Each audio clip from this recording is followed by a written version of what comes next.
इसके बाद आप लोग को करना है क्वेश्चन नंबर 10th। बढ़ाएं इसको।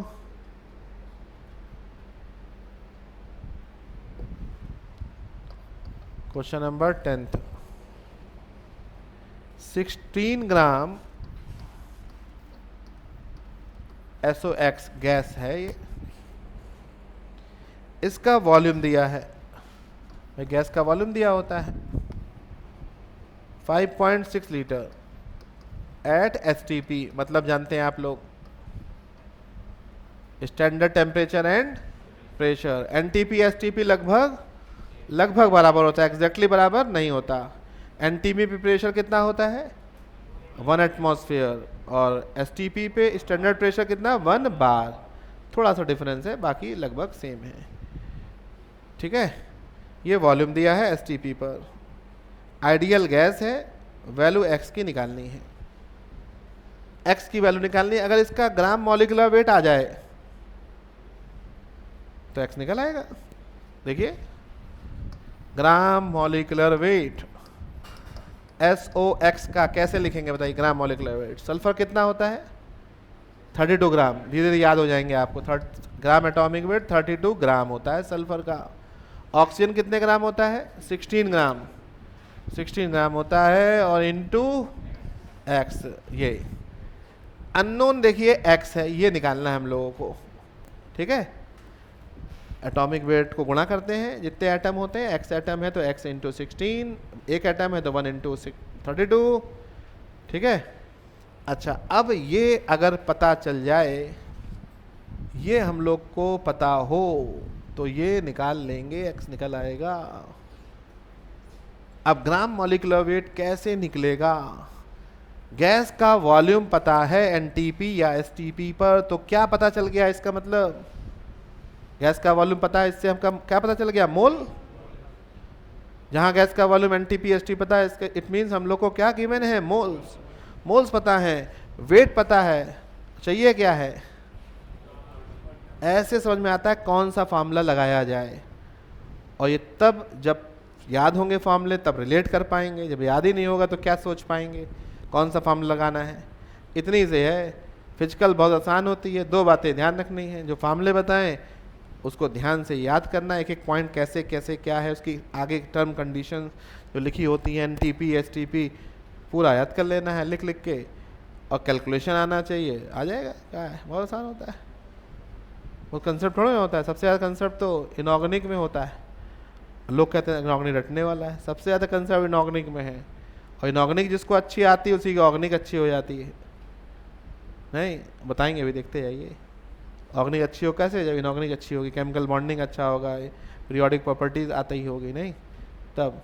फिजिकल तो बहुत ईजी है, कुछ नहीं है, बस गुणा भाग कैलकुलेशन आना चाहिए, फॉर्मूले वैल्यू रखी, आंसर डायरेक्ट। नहीं क्या है इसमें, अब थोड़ा ये आना चाहिए, हाँ फार्मूला कौन सा अप्लाई करना है, इसका मतलब मोल पता है 22.4, वेट पता है लगा दिया, ग्राम मॉलिक्यूलर वेट चाहिए है, ऐसे करेंगे। अब मोल देखिए निकाल रहे हैं 16 अपॉन ग्राम मॉलिक्यूलर वेट, किसका ग्राम मॉलिक्यूलर वेट SOX का, ये मोल लिखे मोल। ठीक, अब मोल हम लोग को पता भी है, वही तो है मोल, मोल मोल इक्वेट कर दिया। मोल कैसे 5.6 अपॉन 22.4 रख दिया। अब क्या कर देंगे, ये आ गया 1/4,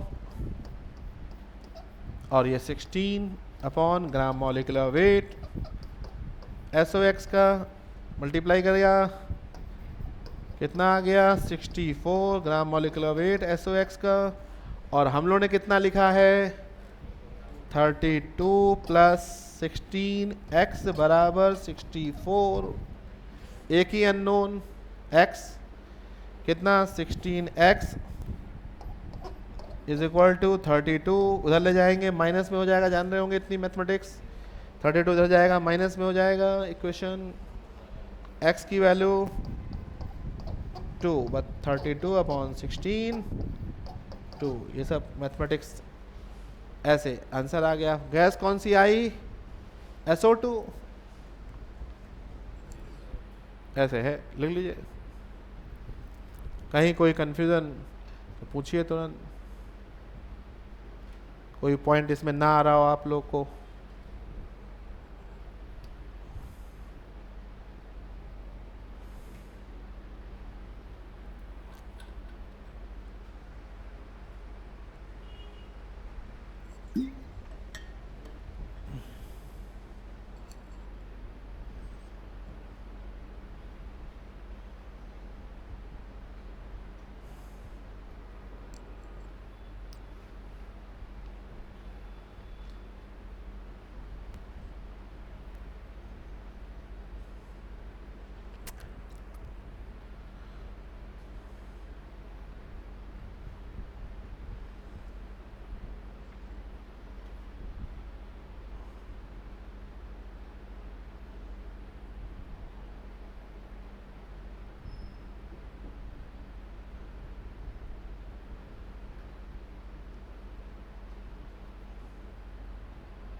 लिख लिया सबने?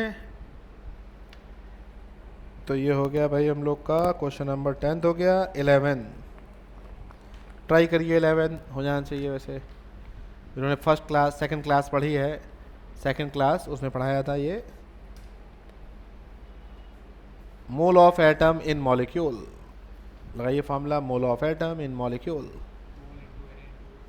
हाँ लिखते लिखते हैं, थोड़ा फास्ट लिखिए, कुछ लोग की स्पीड थोड़ा स्लो है, धीरे धीरे लिखते हैं, धीरे धीरे धीरे। अब एग्ज़ाम बहुत सारे क्वेश्चन करने पड़ेंगे, थोड़ा फास्ट। और लिख लिख के जब लिखेंगे ना, पढ़ेंगे कोई भी सब्जेक्ट, हर सब्जेक्ट लिख के, फिजिक्स केमिस्ट्री बायोलॉजी हर चीज़ लिख लिख के, तो लिखने की स्पीड फास्ट होगी, करने का एग्ज़ाम में तेज़ी से करेंगे। पन्ने भरिए खूब सारे, रफ कॉपी ले लीजिए, लिखते रहे लिखते रहे लिखते रहे, सब याद हो जाएगा। नहीं हम लोग लिख रहे हैं, लिख लिख के सब याद हो गया है। नहीं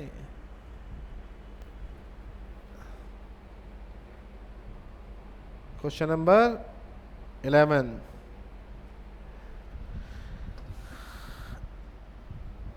क्या है? मोल ऑफ ऑक्सीजन एटम दिए, मोल ऑफ ऑक्सीजन एटम दिया है, मोल of atom in molecule. Mole of atom के दो फार्मूले पढ़े थे, बताइए जल्दी से कौन कौन सा? मोल ऑफ एटम के दो फार्मूले पढ़े थे, कौन कौन सा? Weight upon gram atomic wait. पूरा रिवाइज कराते रहते हैं तभी याद हो गई चीज़ें। ध्यान सुनिए, क्लास में जितने पढ़िए रट जाना चाहिए यहीं कहीं। Weight upon gram atomic wait. दूसरा फार्मूला, हाँ मोल ऑफ एटम इन मॉलिक्यूल। क्या था फार्मूला? Mole of molecule. नहीं तो हर बार क्यों लिखे फार्मूला, डायरेक्ट कर देते हैं। Mole of molecule into atomicity. किसकी एटॉमिसिटी लेनी होती है? ये जिस एटम के मोल निकालने हैं उसकी एटॉमिसिटी। किस एटम के मोल गिवन है? हाँ मोल ऑफ क्या गिवन है क्वेश्चन में? Oxygen atom. कितने दिए हुए हैं? 1.5। मोल ऑफ मॉलिक्यूल कौन, किसके अंदर ऑक्सीजन है? ऑक्सीजन फ्री नहीं है, बेरियम कार्बोनेट के अंदर है। बेरियम कार्बोनेट का हो गया, देखिए mole of molecule barium carbonate into atomicity. किसकी एटॉमिसिटी? सीएन की। रख दिया, देखिए क्या है, बताइए कुछ कठिन है क्या? हर चीज प्रॉपर वे में, फॉर्मूले याद हो, प्रॉपर वे में पुट कर दीजिए, आंसर निकल आता है अगर कैलकुलेशन कर ले गए। कठिन कुछ नहीं है, आप उन्होंने खुद कठिन बनाया। अरे कैसे, क्या, इतना ये हो, नहीं आता मेरे को ये सब्जेक्ट। सबको आता है, पढ़ना शुरू करिए आप बिल्कुल जीरो से।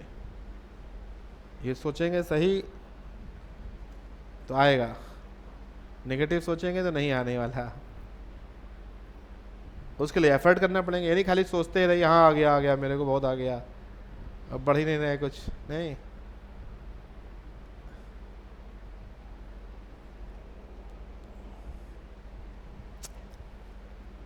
बताइए कितना आया answer? 0.5। Mole of barium carbonate 0.5। देखिए कठिन है क्या? बताइए। नहीं क्या था इसमें? मेन फार्मूला याद होना चाहिए, पकड़ना चाहिए क्वेश्चन को कि मोल ऑफ एटम दिए हुए हैं, मोल ऑफ मॉलिक्यूल पूछा है, दोनों में क्या रिलेशन है, लगा दीजिए आंसर। अब 12 13 अभी पढ़ाया नहीं है, लास्ट 14 और कर लीजिए, सब लोग ट्राई करेंगे। 14 नंबर, क्वेश्चन नंबर 14। 11 था जो छोड़े हैं, टिक करे रहिए, वो कराना है, अभी पढ़ा लेंगे तब। Question number 14। दो एलिमेंट्स हैं ए और बी, एलिमेंट हैं, एलिमेंट आप लोग जानते हैं एलिमेंट। दो एलिमेंट ए और बी है, दोनों के atomic weight, gram atomic weight दे रखे हैं। एक का ग्राम एटॉमिक वेट 40 है और एक का 80 ग्राम है ग्राम एटॉमिक वेट, दोनों के दिए हुए हैं। दोनों के वेट भी दिए हुए हैं, एक का वेट x ग्राम दिया है, एक का वेट 2x ग्राम दिया है, दोनों का वेट दिया है। एक के एटम्स दे रखे हैं, एटम्स ए के y दिए हैं y, और बी के एटम्स पूछे गए हैं। इतनी बात समझ में आई? क्वेश्चन पहले मतलब निकाली क्या क्या गिवन है, क्या गिवन है। हाँ, एटम दी वेट, दोनों का ग्राम एटॉमिक वेट दिया है, दोनों के वेट दिया है, दोनों के एक का एटॉमिक एटम दिए हैं, दूसरे के निकालने एटम। तो लिख के जब ऐसे कर रहे हैं तभी समझ में आता है क्या किया जाए, और खाली ऐसे हवा में पढ़ते रहे क्वेश्चन नहीं हो पाएगा। तो पहला काम क्वेश्चन पढ़िए, जो उसमें निकल रहा है गिवन हो उसको लिखिए, धीरे धीरे लिखना नहीं पड़ेगा, अभी फर्स्ट स्टेज है आपकी। धीरे धीरे क्वेश्चन पढ़ते जाएंगे, फॉर्मूले में रखते जाएंगे, ऐसी स्टेज आ जाएगी।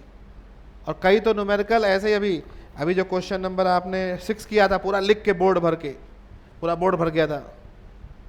अभी यही 6 क्वेश्चन, इसका पूरा कंसेप्ट अभी पढ़ा देंगे, तो आप देखते ही तुरंत आंसर बताएंगे, तुरंत तुरंत। वो स्टेज आएगी कुछ समय बाद, लिखना भी नहीं पड़ेगा। कई जगह ऐसे न्यूमेरिकल होंगे देखते ही हम लोग आंसर कर देंगे। कैसे? 1 ग्राम एटम ऑफ कार्बन पढ़ाएंगे, ग्राम एटम मतलब मोल, एक एटम नहीं तो 1 मोल एटम का वेट कितना होता है, ग्राम एटॉमिक वेट बताएंगे भी, ग्राम एटॉमिक वेट को डिफाइन करेंगे। 12 ग्राम ऐसे डायरेक्ट कह देते हैं 12 ग्राम। 1 मोल में 6 × 10 की पावर 23 मॉलिक्यूल हैं, तो 3 × 23 मॉलिक्यूल मतलब हाफ मोल, और हाफ मोल का weight gram molecular weight by 2 होता है। अभी ये पढ़ाएंगे जो टॉपिक, उसके बाद ही क्वेश्चन कराएंगे, पेन भी नहीं चलाना पड़ेगा। तो वो स्टेज भी आएगी आपकी, लेकिन कब? पहले फर्स्ट स्टेज को क्लियर करिए, तब आगे आगे आएगी। पहले ऐसे लिख लिख के करिए, ठीक है? बात समझ में आ रही है? याद होंगी चीज़, जब याद हो जाएंगे तो फास्ट चलेंगे आप, दिमाग में कैलकुलेशन, दिमाग में बातें चलेंगी नहीं, फिर लिखना पड़ेगा। हाँ भाई, क्या किया जाए बताइए, कौन सा फॉर्मूला लगाया जाए, कोई जना बताए। नंबर ऑफ एटम्स ए के दिए हैं, बी के निकालने हैं, कौन सा फॉर्मूला लगाया जाए? नंबर ऑफ एटम्स का, ए का दिया है, बी का निकालना है, 2 बार लगा दें। हाँ, अब ए के atoms, number of atoms,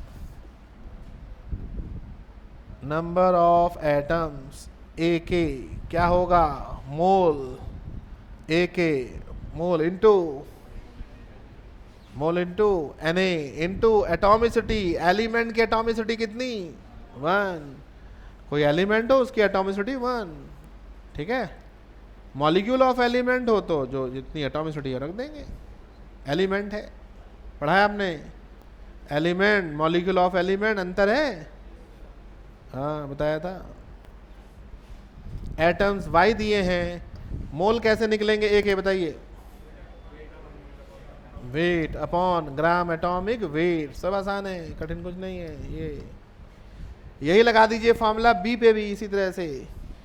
atoms B के निकालने हैं, वेट बी का 2x, ग्राम एटॉमिक वेट 80 इंटू Na, और 1b में भी रहेगा, वो भी एलिमेंट है, 1b वाले में भी रहेगा 1, एटॉमिसिटी 1 रहेगी। नहीं, फॉर्मूला था ये, एटॉमिसिटी थी, क्या आ गया?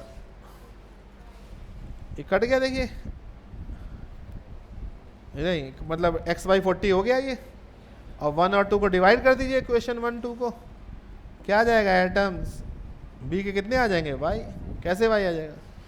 ये पूरा ये और ये कट गया, पूरा कैंसिल हो गया, ये भी कैंसिल हो गया, आ गया आंसर।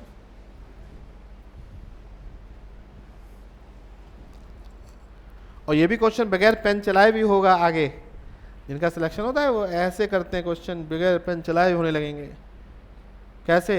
दोनों के मोल बराबर हैं और एटॉमिसिटी बराबर है तो एटम भी बराबर होंगे। अभी आगे लॉ भी है, नहीं पढ़ेंगे। मोल्स बराबर होते हैं तो मॉलिक्यूल्स भी बराबर होते हैं, एवोगाड्रो लॉ। और एटॉमिसिटी सेम हो तो एटम्स भी बराबर होते हैं। तो पेन नहीं चलाना पड़ेगा इस क्वेश्चन के लिए।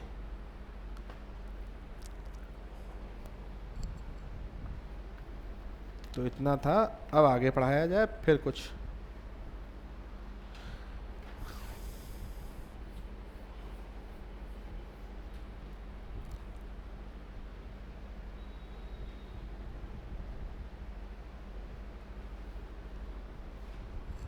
इलेक्ट्रॉन, प्रोटॉन, न्यूट्रॉन निकालना बताया था। कुछ क्वेश्चन दिए हैं, लगाइएगा अपने आप।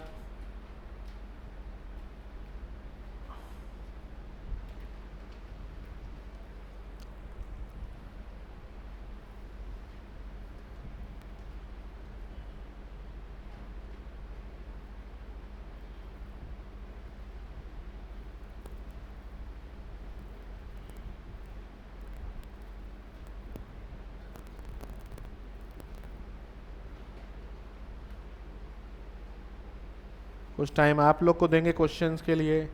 पहले खुद ट्राई करिए, रिवाइज करने के बाद फिर अगली क्लास में कराएंगे क्वेश्चंस। अब आगे का टॉपिक कवर करते हैं, ठीक है? ऐसे चलेगा, प्रैक्टिस फिर थ्योरी फिर प्रैक्टिस, ऐसे चलता रहेगा, ठीक है?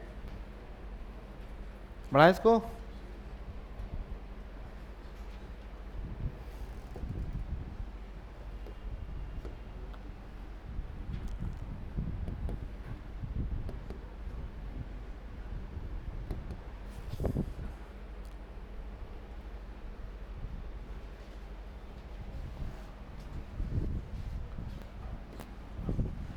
ये तो पढ़ लिया था आपने, एक प्रोटॉन का मास, एक इलेक्ट्रॉन का मास, एक न्यूट्रॉन का मास, नहीं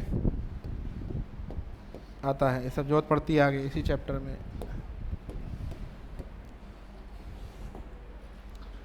हम लोग पढ़ने जा रहे हैं, एक टॉपिक है एटॉमिक एंड मॉलिक्यूलर मासेस। डालिए heading, atomic and molecular masses.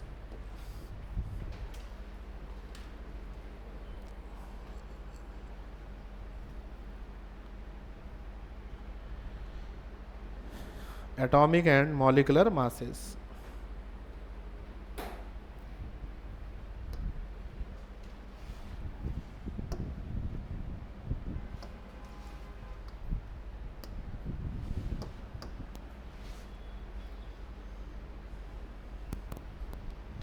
Atomic and molecular masses experimentally determine किया जाता है मास स्पेक्ट्रोमीट्री मेथड से। मास स्पेक्ट्रोमीट्री, स्पेक्ट्रोमीटर क्या होता है पढ़ेंगे आगे, एटॉमिक स्ट्रक्चर में आएगा, अभी ज़रूरत भी नहीं है, नाम जानिए। स्पेक्ट्रोमीट्री से हम लोग निकालते हैं, स्पेक्ट्रोमीटर होता है, उससे मापा जाता है atomic mass and molecular masses, ठीक है? ज़रूरत नहीं है नाम जाना। मास ऑफ वन एटम, भाई एटम का मास कैसे निकालते हैं, कोई जानता है? एटम में क्या क्या होता है? एटम में न्यूक्लियस है, इलेक्ट्रॉन्स है। तो एटम के अंदर जो जो हो सबके मास को जोड़ दिया जाए। मान लीजिए इसके अंदर 4 प्रोटॉन है तो 4 इंटू प्रोटॉन का मास, 4 न्यूट्रॉन है 4 इंटू न्यूट्रॉन का मास, 4 इलेक्ट्रॉन है 4 इंटू इलेक्ट्रॉन का मास, जोड़ दीजिए, एटम का मास आ गया। समझ में आ रही बात, नहीं आ रही? एटम के अंदर जो जो हो सबको जोड़ दीजिए, निकल आएगा एटम का मास। तो हम लोग को वो सब नहीं करना है। उसको करने के बाद जो रिजल्ट आया, एक एटम का मास होता है A into mass of 1 proton. A किसे बोले थे हमने? मास नंबर को रिप्रेजेंट किया था किससे? ए से। जानते हैं आप लोग? एक एटम का मास क्या हो गया, याद कर लीजिए, ये बहुत काम में आना है। Mass number into mass of 1 proton, एक प्रोटॉन का मास, और मास नंबर को एक प्रोटॉन के मास से गुणा कर दिए, मास ऑफ 1 एटम। आया कैसे? कैसे आया होगा? एटम के अंदर जो जो हो सबको जोड़ दीजिए, एटम का मास आ गया। हमने रिजल्ट दे दिया, ये याद रखिए, लिख लीजिए।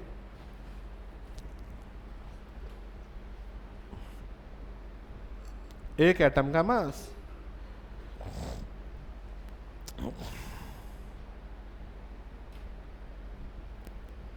जैसे भाई ये बॉटल है, इसका टोटल मास क्या होगा? बॉटल का मास, इसके अंदर जो पानी है उसका मास जोड़ दिया, उसका मास आ गया। वैसे ही एटम के अंदर जो जो हो सबके जितने जितने हैं, क्वांटिटी जितनी है इनटू मास 1 का जोड़ के निकाल दिया, ये आ गया। Mass into mass number into mass of 1 proton. एक प्रोटॉन का मास जानते हैं आप लोग, नहीं? इतनी बात क्लियर हो गई? ये पहले निकाल के हम लोगों ने कर लिया। एक एटम का मास ये होगा, याद कर लीजिए। एक एटम का मास कितना? Mass number into mass of 1 proton. भूलना नहीं है, आगे तक जरूरत पड़ेगी। बढ़ाएं इसको, ठीक है। अब एक बात ये बताइए, जैसे हमने कहा इसका मास क्या होगा, तो क्या आप देख के बता देंगे ऐसे ही? ये देखो, अच्छा 2 ग्राम। इसका वेट कितना है बॉटल का? अच्छा 10 ग्राम या 1 kg। नहीं, देख के बताया जाता है क्या? तो कोई ना कोई तो स्केल होना चाहिए, किसी के रेस्पेक्ट में मास निकाले गए हैं। और आपने पढ़ा था एक मास सारे निकाले गए हैं, किसके रेस्पेक्ट में? एक सिलेंडर रखा था, उसके रेस्पेक्ट में वेट बनाया गया है।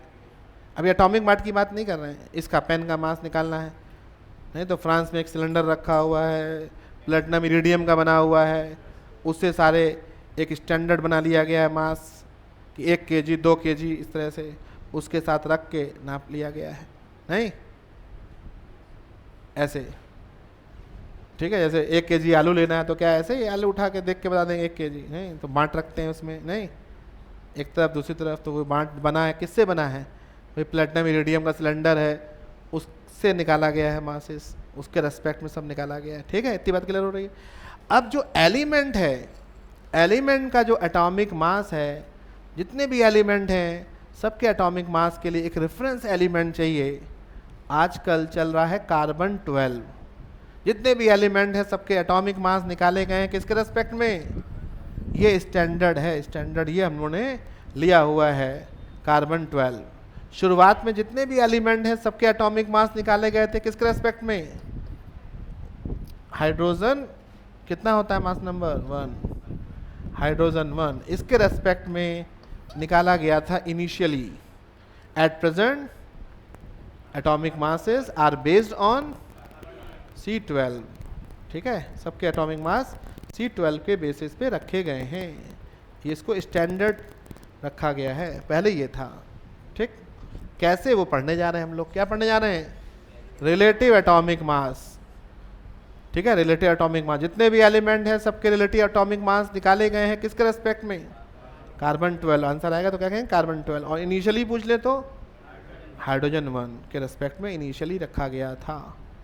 ठीक है भाई, कोई ना कोई चाहिए, इसमें बता देंगे कोई एलिमेंट है इसका एटॉमिक मास क्या है, किसी के रेस्पेक्ट में बताएंगे। एक स्टैंडर्ड बना लिया, उसके रेस्पेक्ट, जैसे हम लोग बांट एक बना लिया, उससे तौल दिया, नाप लिया, इतना आलू 2 kg, वैसे ही बना लिया गया स्टैंडर्ड। लिख लीजिए, लिखिए पहले जो बोल रहे हैं। हेड डालिए, heading relative atomic mass, relative atomic mass और रिलेटिव एटॉमिक वेट।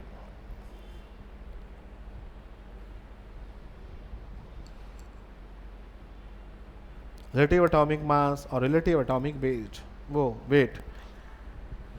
अच्छा एक बात ये बताइए भाई, हेडिंग डालिए बस, RAM शॉर्ट में। सुनिए सुनिए, ये लिखा है मास और ये लिखा है वेट, अलग अलग होते हैं सेम होता है? अलग अलग होते हैं। मास m है तो वेट mg होता है, पढ़ा था आपने शुरुआत में। लेकिन अगर वो एलिमेंट हैं, हल्के पार्टिकल हैं, एलिमेंट देख भी नहीं सकते आप एलिमेंट को, उनके लिए हम लोग वेट मास एक ही चीज है। Relative atomic mass, relative atomic wait एक ही बात है। हल्के पार्टिकल हैं, उनके ऊपर ग्रेविटेशनल फोर्स नेग्लिजिबल। तो वेट मास हम लोग एक लेके चलते हैं केमिस्ट्री में, फिजिक्स में नहीं ले लेंगे एक मास, अलग अलग अलग हो जाएगा फिजिक्स में। यहाँ एक लेके चलेंगे, एलिमेंट के ऊपर अगर बात कर रहे हैं तो एटॉमिक, जैसे कहते हैं एटॉमिक वेट, लिखा देखा होगा एटॉमिक मास, कभी सोचा है दोनों अलग अलग है सेम है? सेम होते हैं, atomic weight atomic mass same होता है। जब एटम की बात होती है तो उसके ऊपर ग्रेविटेशनल फोर्स नहीं लग रहा। हाँ ले लिया, ये पेन ले लिया, तब तो वेट और मास अलग अलग हो जाएगा। इसका मास अगर 2 ग्राम है तो वेट कितना हो जाएगा? 2g, 2 इंटू जी। समझ में आई बात नहीं? केमिस्ट्री में एटॉमिक वेट एटॉमिक मास एक ही बात, जब एटम की बात होगी तो वेट और मास एक ही होगा। और कोई ले लिया हमने, कोई हैवी पार्टिकल ले लिया, नहीं, पत्थर ले लिया 1 kg, बेंच है, पेन है, मोबाइल है, नहीं, तो सब वहाँ पे वेट मास अलग अलग होगा। ठीक, इतनी बात क्लियर हो गई? तो अब हम लोग इसमें लिखिए, पहले लिखिए RAM शॉर्ट में, इसके आगे लिखिए, पहले 2 पॉइंट लिखना है। Initially based on RAM dash देके, initially based on H1 as a standard, H1 as the standard, H1 as the standard initially. At present, number two, see me number 2. At present, based on C12 as standard, C12 as standard, C12 as standard.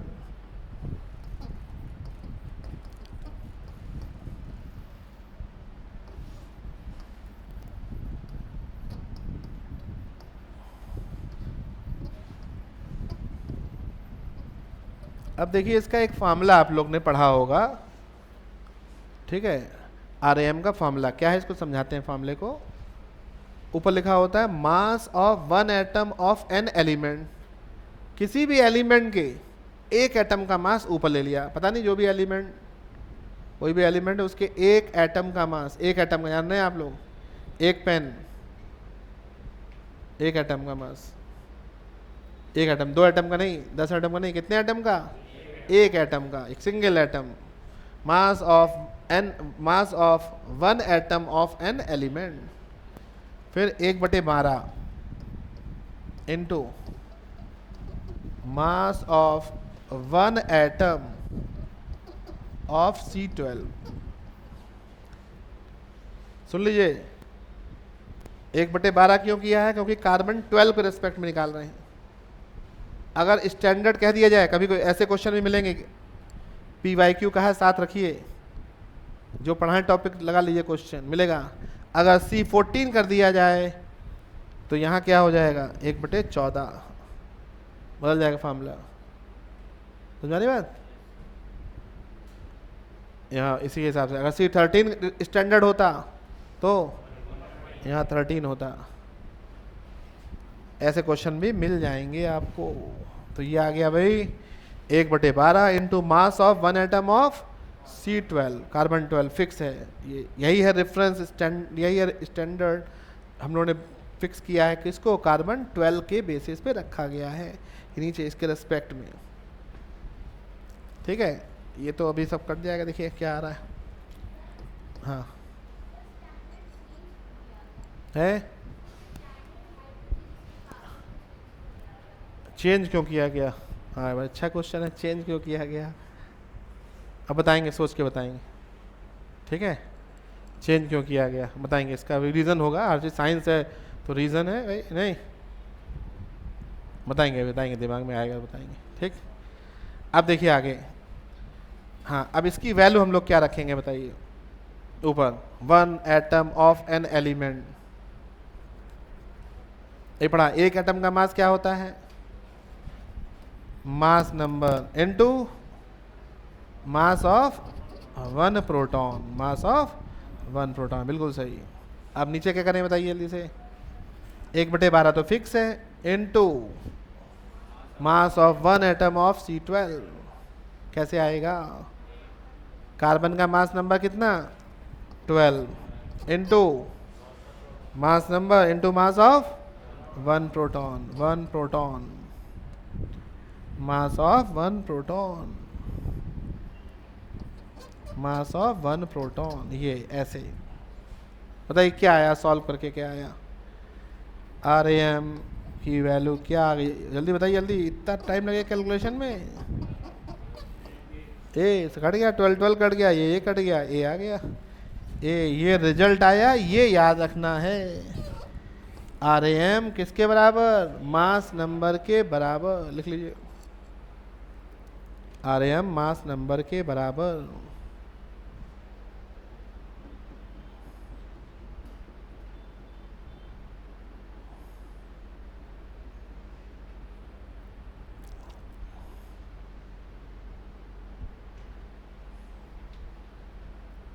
बताएंगे इसको क्यों क्यों change किया गया, बाकी ये NCERT में इतना ही दिया हुआ है इसके बारे में, नहीं बाकी हर चीज़ का रीज़न होता है क्यों ऐसा किया गया, तो मतलब होना ही चाहिए भाई, नहीं।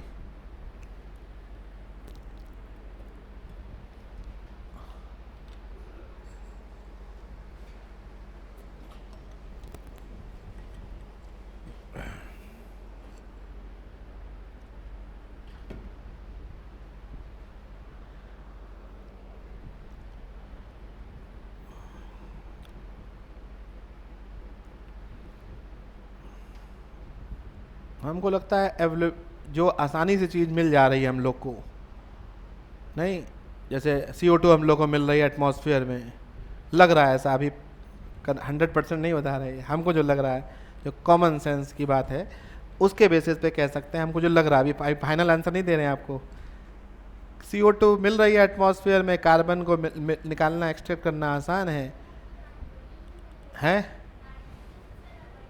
हाँ नाइट्रोजन भी है, ऐसे देखा जाए तो नाइट्रोजन भी बहुत ज़्यादा है, नहीं बताएंगे, वही हमने कहा लग रहा है ऐसा, लेकिन अभी कोई पक्का नहीं है, नहीं। इतना लिख लिया, आर एम बराबर ए, रिलेटिव एटॉमिक मास किसके बराबर, मास नंबर के बराबर, ये रिजल्ट याद रखिए, बढ़ाएं इसको। अच्छा बताइए, रिलेटिव एटॉमिक मास की कोई यूनिट होगी, रिलेटिव एटॉमिक मास की कोई यूनिट होगी या नहीं, दिमाग लगे थोड़ा सा, बहुत आसान है, नहीं होगी, क्यों, मास नंबर है, नंबर की कोई यूनिट होती है, 1 2 3 4, नंबर की कोई यूनिट नहीं, relative atomic mass is unitless because mass number is unitless, लिखिए, R M is unitless, R M is unitless because mass number is unitless, RM is unitless because mass number is unitless.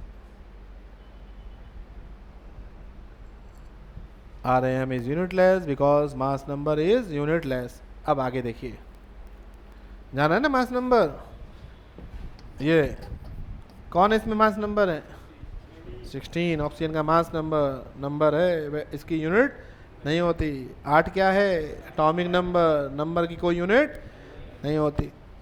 अच्छा अब 1 AMU को define कर रहे हैं, पहले 1 AMU, AMU मतलब atomic mass unit, सुन लीजिए पहले 1 AMU को कैसे डिफाइन किया गया है, 1/12 भाई into mass of 1 atom of C12, ऐसे डिफाइन करते हैं, ठीक है, 1/12 into mass of 1 atom of C12।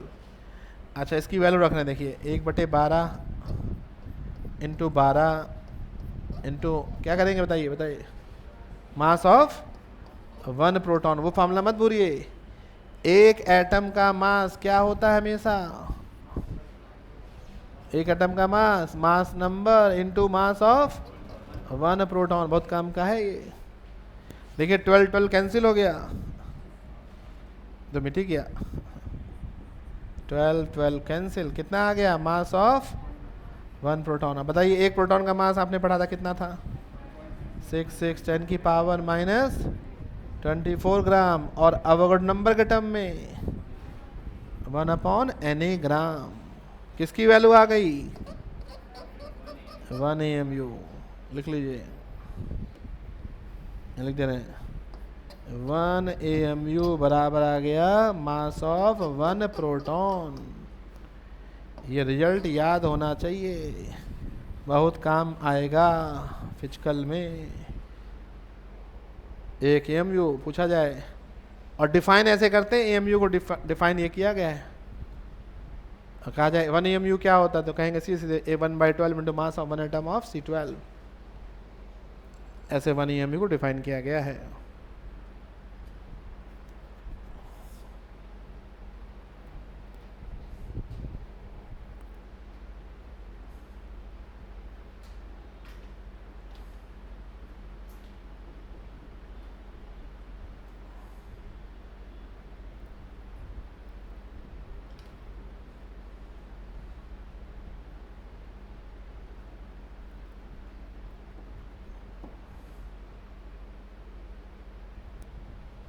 या फिर रिएक्टिविटी पे बेस्ड होगा। हार्डन बहुत रिएक्टिव होती है, नहीं बताएंगे, अभी पक्का नहीं है, ढूंढ रहे हैं, सोच रहे हैं रीज़न क्या होगा। ऐसे चीज़ें निकलती हैं, नहीं कोई क्वेश्चन आया फिर उस पर लग गए, ऐसे ही आप लोग को भी करना है। नहीं बहुत सारी चीज़ें ऐसे आती जाती हैं जो रिएक्टिव भी हो सकता है। कार्बन कम रिएक्टिव है, हार्डन बहुत रिएक्टिव है, तो उसको यूज़ करने में समस्या आती होगी, नहीं इस वजह से रख दिया होगा ऐसा जो कम रिएक्ट करे उसके कंपैरिजन में, नहीं ठीक है। और फिर कहेंगे ऐसे तो नाइट्रोजन कम रिएक्टिव है, नहीं लिख लिया इतना, बढ़ाएं, बढ़ जाना चाहिए। 1 एएमयू की वैल्यू ये होती है और 1/Na ग्राम, यूनिट ध्यान रखिएगा।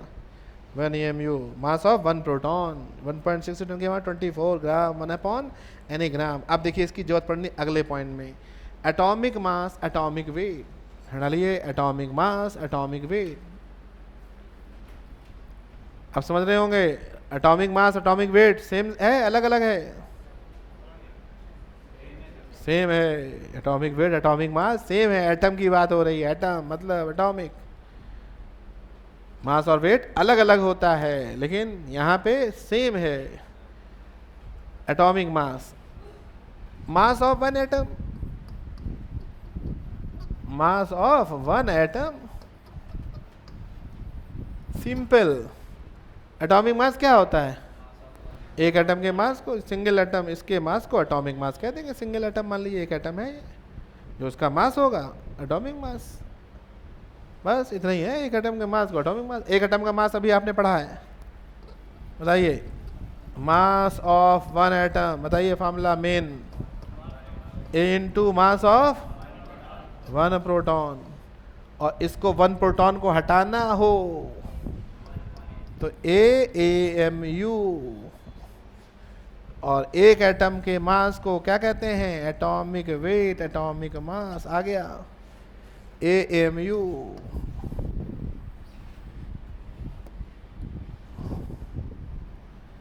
ऐसे देखिए निकल रहा है ये सब। ये एटॉमिक वेट आ गया AAMU। इसकी जगह हमने AMU पुट कर दिया, AAMU। AMU atomic mass unit.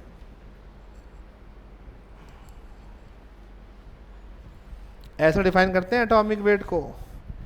कहा जाए एटॉमिक वेट क्या होता है तो क्या कहेंगे? Mass number into AMU। AMU क्या है? उसकी यूनिट है। हमेशा यूनिट AMU लिखेंगे, लेकिन आजकल AMU को रिप्लेस किया गया किससे, कोई बताए? NCERT जिसने पढ़ी हो। AMU 1 AMU बराबर 1 यूनिफाइड मास। आजकल U से लिखते हैं, AMU U लिख देते हैं। U मतलब यूनिफाइड मास, ठीक है। एटॉमिक वेट बराबर AAMU लिखाएंगे, अभी अलग से लिखाएंगे। बराबर होता है वो, AMU गलत नहीं है, वो भी लिख सकते हैं। अब U लिख दिया, खाली यूनिट से U लिख दिया। एटॉमिक मास यूनिट एटम की तो है, खाली U लिखने लगे। नहीं लिख लिया। अच्छा, अगर कहा जाए स्पेशली लिख के आए एटॉमिक वेट ग्राम में बताइए, जब लिख के आए तब ग्राम में बताएंगे। हमेशा क्या बताएंगे? एटॉमिक मास की यूनिट ये बताएंगे, एटॉमिक मास की यूनिट AMU, ग्राम नहीं बताएंगे। क्या बताएंगे? AMU एटॉमिक मास की, एटॉमिक वेट की, जैसा कह रहे हैं वैसे। एमयू बताएंगे या यू बताएंगे? अगर लिख के आए एटॉमिक वेट ग्राम में बताइए तो क्या कर सकते हैं बताइए? ग्राम में, ग्राम में कैसे बदला जा सकता है इसकी वैल्यू? एमयू की value N A, 1/Na, 1 AMU बराबर 1/Na। ग्राम में ये होता है, मेन ये है। जब कहा जाए तब कि एटॉमिक वेट ग्राम में बताइए तो अपॉन Na ग्राम या 1.66 से गुणा कर दीजिए। इसी में बहुत लोग कंफ्यूज होते हैं। वैसे इन जनरल पूछा जाए एटॉमिक वेट तो हम लोग किस में बताएंगे? एएमयू में। लिख के आया क्वेश्चन में ग्राम में निकालिए तो तब ग्राम में निकालेंगे, वरना नहीं, हमेशा इसमें। ठीक, बढ़ाएं इसको, अब लिख लीजिए, सुन लीजिए, पहले सुन लीजिए। ये सब यूनिट होती हैं। एएमयू जैसे थी डाल्टन, पहले डाल्टन साइंटिस्ट थे, उन्होंने अपने नाम पे रख दिया डाल्टन, एटॉमिक मास की यूनिट। एवोग्राम ये भी साइंटिस्ट नेम है, एस्टन ये भी साइंटिस्ट नेम है, सब 1 AMU के बराबर। आजकल चल रहा है यू, वो सब 1 AMU के बराबर, ये सब आपस में बराबर हैं, लिख लीजिए। एनसीईआरटी ने खाली ये दो दी हुई हैं, ये दी हुई है और ये दी हुई है, लेकिन ये भी लिख लीजिए। यहाँ नहीं तो एटॉमिक स्ट्रक्चर मिल जाएगा।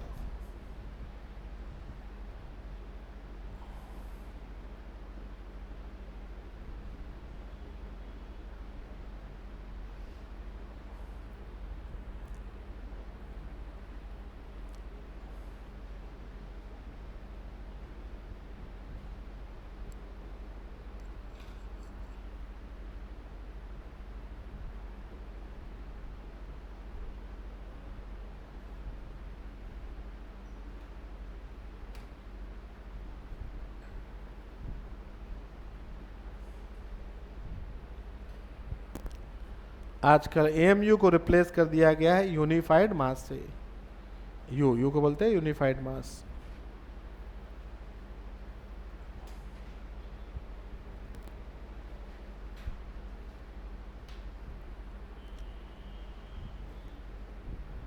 अब है ग्राम एटॉमिक मास, पढ़ाएं इसको। ग्राम एटॉमिक मास या ग्राम एटॉमिक वेट है, डालिए ग्राम एटॉमिक मास या gram atomic weight, gram atomic mass या gram atomic weight, gram atomic mass या gram atomic weight, gram atomic mass या ग्राम एटॉमिक वेट। एक है, अलग अलग है? एक ही चीज तो है, ग्राम एटॉमिक मास, ग्राम एटॉमिक वेट नहीं। ये होता है mass of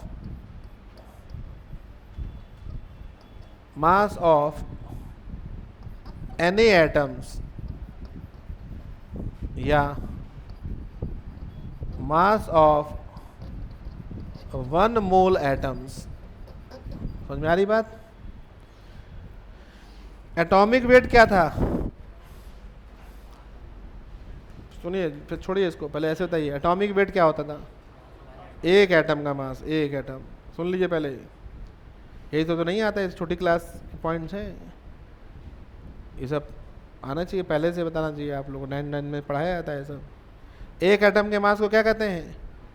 atomic mass, atomic weight, एक एटम के मास को। और ग्राम एटॉमिक मास किसे कहते हैं? ऐसे ही कितने atom? Na atom. Na atom मतलब 6.023 10 की पावर 20। जैसे एक एटम रखा हमने यहाँ, 2 एटम रखा, 3 एटम रखा, 4 एटम रखा, कितने रख दिए? Na एटम एक जगह इकट्ठा कर दिए, एक जगह पे इकट्ठा हो गए Na एटम, बहुत सारे एटम इकट्ठा हो गए एक जगह। उस पूरे एटम का मास, 1 मोल एटम का मास क्या कहलाता है? ग्राम एटॉमिक मास। अंतर समझ में आया? कौन सी वैल्यू बड़ी है? एटॉमिक मास बड़ा है, ग्राम एटॉमिक मास बड़ा है? ग्राम एटॉमिक मास बड़ा है। नहीं, पूछा जाए एटॉमिक मास बड़ा है, ग्राम एटॉमिक मास? ग्राम एटॉमिक मास। एटॉमिक मास क्या होता है? एक सिंगल एटम के मास को कहते हैं एटॉमिक मास। और ग्राम एटॉमिक मास Na एटम्स एक जगह इकट्ठा कर दिए जाए, उनका जो टोटल मास होगा वो क्या होगा, ग्राम एटॉमिक मास होगा। तो देखिए ग्राम एटॉमिक मास निकालने के लिए पहले हमने लिखा मास ऑफ वन एटम। सुन लीजिए, लिखने समझिए, एक एटम का मास क्या लिखें, A into mass of one proton. अच्छा, Na एटम का मास लिखना है, ये मास एक एटम का लिखा है। अब चाहिए mass of Na atom, mass of Na atoms, वही एक पेन का वेट 2 ग्राम, तो 5 पेन का वेट 10 ग्राम। उन्हें ये लगता है पूरा फिजिकल में यही चलेगा, एक एटम का वेट, एक पेन का वेट 2 ग्राम, 5 पेन का वेट 10 ग्राम, ऐसे ही चलना है। देखिए एक एटम का मास इतना है, Na एटम का मास क्या करते हैं बताइए, इनटू Na। इतनी बात समझ में आ रही है नहीं? इसी को कह देंगे हम लोग क्या, इसी कह देंगे ग्राम एटॉमिक वेट, यही कहलाएगा ग्राम एटॉमिक वेट। देखिए ऊपर लिखा हुआ है। और ये आ गया A, और इसकी वैल्यू रख रहे हैं ग्राम में, क्या आएगी, 1/Na gram, mass of one proton 1/Na gram, into Na, क्या क्या कटा, Na कट गया, क्या आंसर आया, ग्राम एटॉमिक वेट बताए कोई जना, ग्राम एटॉमिक वेट बराबर A unit gram. Gram atomic wait क्या होता है, मास नंबर आगे क्या, ग्राम, मास नंबर आगे क्या, ग्राम। और एटॉमिक वेट क्या होता है, मास नंबर आगे AMU। कौन सी वैल्यू बड़ी, ये बड़ी, ये मास है N0 एटम का, Na एटम का, वो एक एटम का मास, दोनों अलग अलग बातें हैं। लिख लीजिए, पता चल रहा है अंतर। और ये सब छोटी क्लास की बात है, मान के ही नहीं चल रहे हैं कि आपको आता है। और आज भी क्वेश्चन आते हैं इसके ऊपर, नीट IIT सब जगह।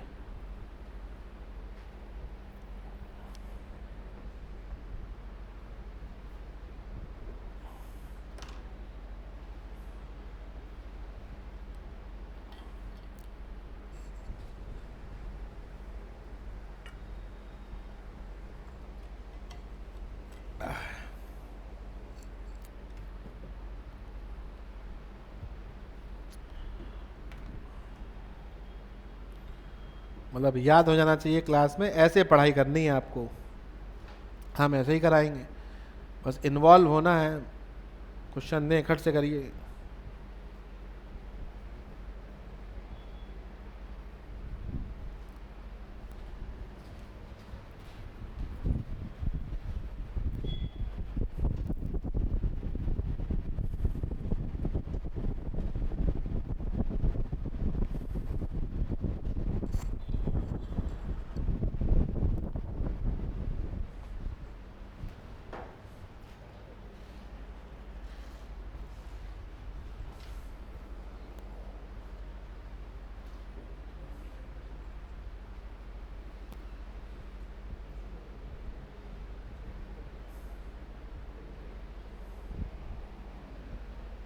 हाँ जरा क्वेश्चन एक आध करिए पहले इतने पे, अभी एक और आएगा केस।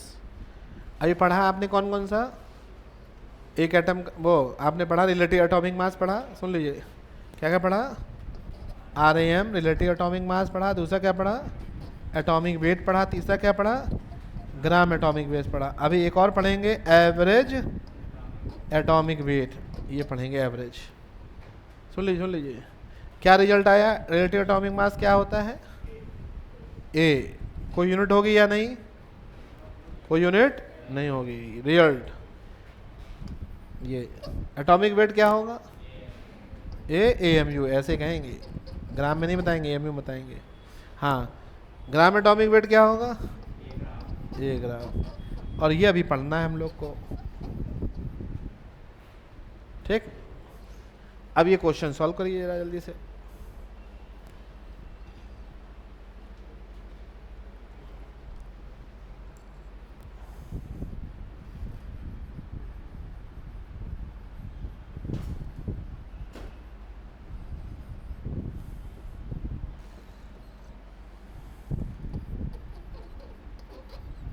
ऑक्सीजन के लिए ओ लें या O2 लें? ऑक्सीजन लिखा है, ओ लें या O2 लें? एक एटम कहा है इसलिए ओ लेंगे, एक एटम। वन एटम के वेट को क्या कहते हैं बताइए? वन एटम के वेट को क्या कहते हैं? Atomic weight. एटॉमिक वेट बताना है आपको कितना होता है। ऑक्सीजन का एटॉमिक वेट बताना है कितना होता है? 16 बस। AMU मेन, इतना लिख के छोड़ देते, इतना लिख के छोड़ देते। एटॉमिक वेट को डिफाइन करते किसमें? AMU में, या U, या 16U लिख के छोड़ देते। लेकिन लिखा है क्वेश्चन में क्या? इन ग्राम्स, इसलिए ग्राम में बदलना पड़ेगा। इसको लिखते तो किस में लिखते हैं? ग्राम में। ग्राम एटॉमिक वेट ग्राम में लिखा जाता है, एटॉमिक वेट AMU में लिखा जाता है।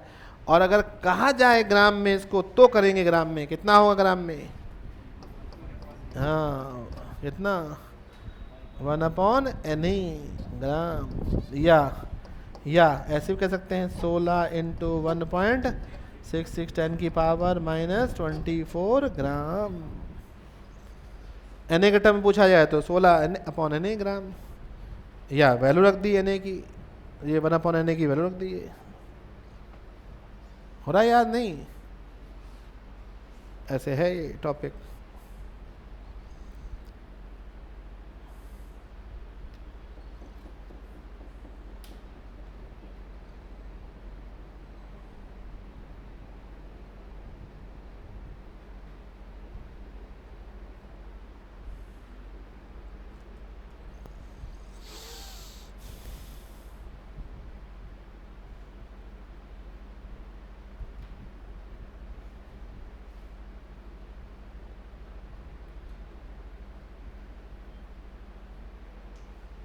मास of one atom of oxygen in ग्राम।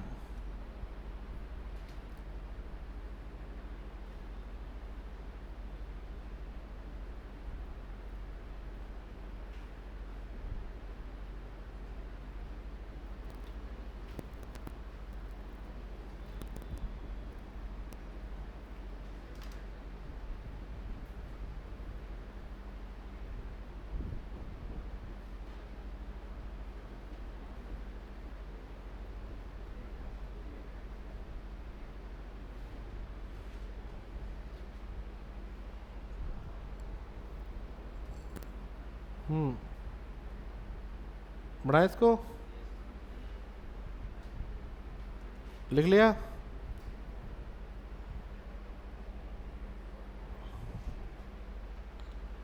अब एवरेज एटॉमिक मास पढ़ने जा रहे हैं। अच्छा, एक से पहले एक पॉइंट, जैसे N714 क्वेश्चन है हमारा। पहले आप बताइए एटॉमिक नंबर क्या होगा नाइट्रोजन का? है 7। कोई यूनिट होगी? नहीं।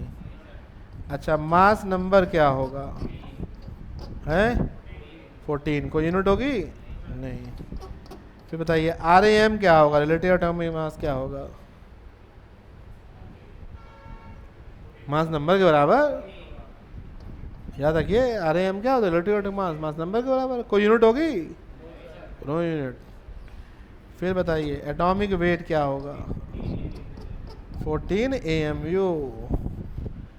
फिर ग्राम एटॉमिक वेट क्या होगा?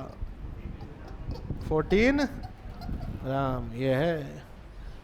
अब किसी भी एलिमेंट की एक एक बात आप समझ गए। ऐसे लिखना क्या बोलते हैं? ये क्या है? ये नाइट्रोजन का आइसोटोपिक फॉर्मूला है, और उसके बारे में ये सब हम लोग को इन्फॉर्मेशन मिल गई।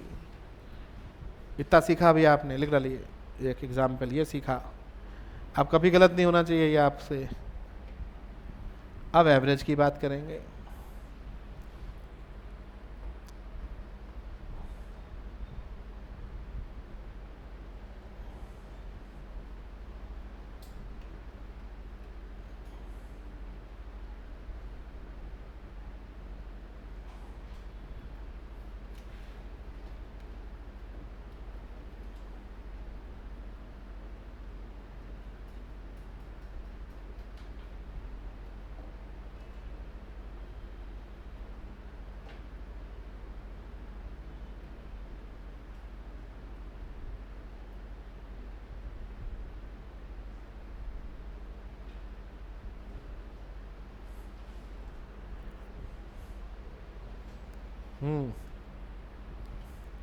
लिख लिया इतना।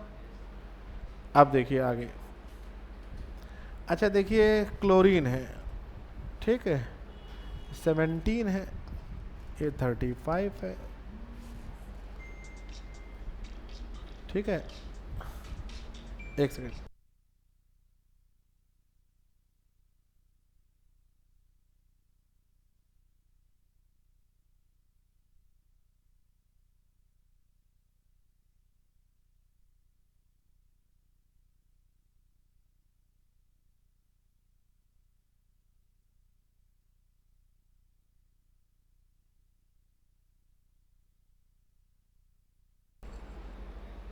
अब देखते हैं यहाँ पे Cl का मास नंबर 35 लिखा हुआ है, एटॉमिक वेट 35 होना चाहिए। नहीं, कितना पढ़ा है आपने? क्लोरीन का एटॉमिक वेट कितना पढ़ा है? 35.5 पढ़ा होगा। नहीं, सभी ने यही पढ़ा होगा एटॉमिक वेट। पीरियोडिक टेबल में जितने भी एटॉमिक वेट लिखे हुए हैं सब एवरेज एटॉमिक वेट है। क्या होता है वो? एवरेज। देखिए, क्लोरीन के 2 आइसोटोप होते हैं। आइसोटोप जानते हैं आप लोग क्या? Mass number different, atomic number same, क्या कहते हैं? आइसोटोप्स। अगर किसी एलिमेंट का आइसोटोप हो तो हमेशा हम लोग उसका एवरेज एटॉमिक मास निकालते हैं। क्या निकालते हैं? उसका एवरेज एटॉमिक मास। ठीक है। अगर कह दिया जाए क्लोरीन का आइसोटोप ना होता, केवल क्लोरीन 35 होता, तो क्लोरीन का एटॉमिक मास क्या होता? एटॉमिक वेट क्या होता? 35 AMU। क्या लिखते हैं हम लोग? 35 AMU। जो हम लोग यूज करते हैं एटॉमिक वेट, कौन सा एटॉमिक वेट यूज करते हैं? एवरेज। पीरियोडिक टेबल में दिया होंगे, दशमलव लिया होगा, नहीं? 35.5, किसी कुछ नहीं। तो वो कौन से एटॉमिक मासेस हैं सब? एवरेज, क्योंकि एलिमेंट के आइसोटोप्स होते हैं, तब निकालते हैं एवरेज एटॉमिक मास। तो अब यही हम लोग पढ़ने जा रहे हैं, एवरेज एटॉमिक मास। डालिए एवरेज एटॉमिक मास। ये सब दिया NCERT का नंबर है 1.7.2, ऐसे नंबर में लिखा हुआ है, हेडिंग मिल जाएगी आपको NCERT में। 1.7.2 हेडिंग है, एवरेज एटॉमिक मास। कब निकालते हैं? जब आइसोटोप से झंडो। लिखिए it is calculated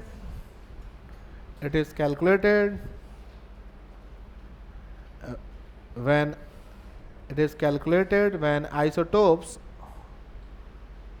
isotopes of an element are present.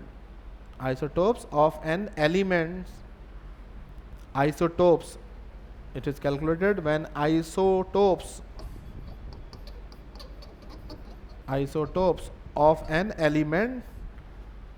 an element are present.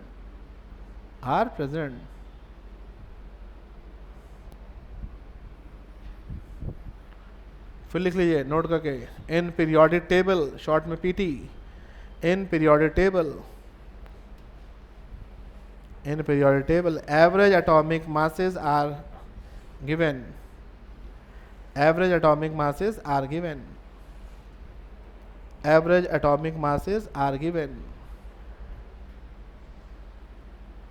Periodic table में एवरेज एटॉमिक मासेस दिए हुए हैं, ठीक है। एवरेज देखिए, जैसे हम ले रहे हैं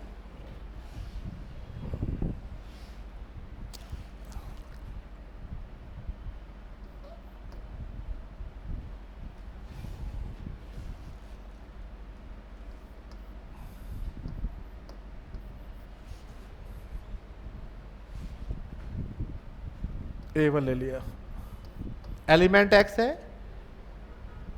ये A2 ले लिया। क्या चीज डिफरेंट है इनकी? Mass number.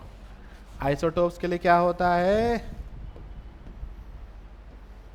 Mass number different, atomic number same. Mass number different, atomic number same. ये जैसे आइसोटोप्स हैं, मास नंबर डिफरेंट है, देखिए A1 A2 है, एटॉमिक नंबर सेम है। मान ली 2 आइसोटोप्स हैं, 3 होंगे तो 3 ले लेंगे, 4 होंगे 4 ले लेंगे, और जितने हो ये आइसोटोप्स हैं। अब इनकी परसेंटेज, इसकी परसेंटेज मान लीजिए A1% है एटमॉस्फेयर में जहाँ पे भी मिल रहा है, इसकी एबंडेंस या कहते हैं परसेंटेज A2% है, 3 होते थे A3% है, ऐसे दी होती है परसेंटेज आपको, नहीं कितने परसेंट इसकी है, इस आइसोटोप की इतनी परसेंट है, इस आइसोटोप की इतनी परसेंटेज है, एवरेज एटॉमिक मास निकालिए, निकाल देंगे एवरेज क्या है, जो मास नंबर हो, ये फॉर्मूला बन गया, मास नंबर को परसेंटेज से गुणा करते जाइए, मास नंबर को परसेंटेज से गुणा करते जाइए, जोड़ते जाइए ऊपर, नीचे टोटल परसेंटेज कितनी होगी, A1%, A2% जितना होगा सब किसके बराबर, टोटल 100 के बराबर होगा। 3 होंगे A3 बराबर 100, नहीं A1 + A2 + A3 बराबर 100, 4 होंगे A1 + A2, जितने आइसोटोप्स होंगे उसके अकॉर्डिंग नीचे टोटल कितना आएगा 100, नीचे हमेशा 100 आना है। ये आ गया फॉर्मूला बन गया, एवरेज निकाल लिया, जितनी परसेंटेज है उसके अकॉर्डिंग एवरेज ऐसे निकाला, ये एवरेज एटॉमिक मास कहलाता है। कैसे निकलेगा, mass number into percentage, mass number into percentage, total percentage कितनी 100, A1 + A2 लिखते या 100 लिख देते, बात एक ही है। ये हो सकता है A1 + A2 लिखाओ या 100 लिखाओ, A1 + A2 100 ही तो आएगा, नहीं लिख लीजिए, ये अलग से है।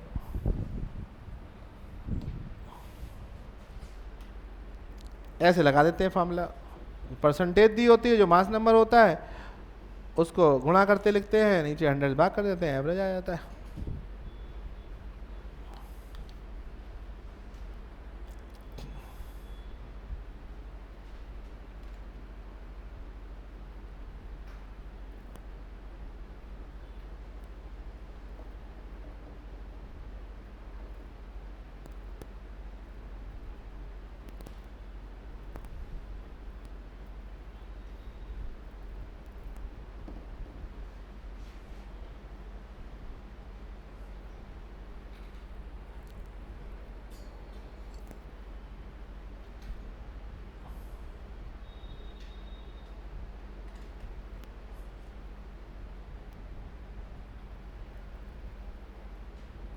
लिख लिया,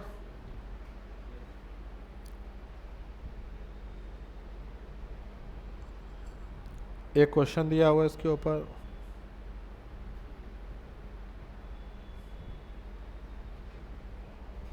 ऐसे देखिए ये दिया हुआ है,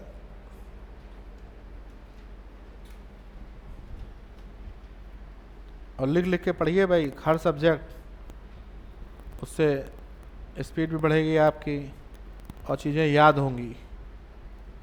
देख देख के ऐसे पढ़ते नहीं होगा, जब तक लिखेंगे तब आगे चलने लगेगा दिमाग, धीरे धीरे धीरे फॉर्मूला याद हो जाएंगे।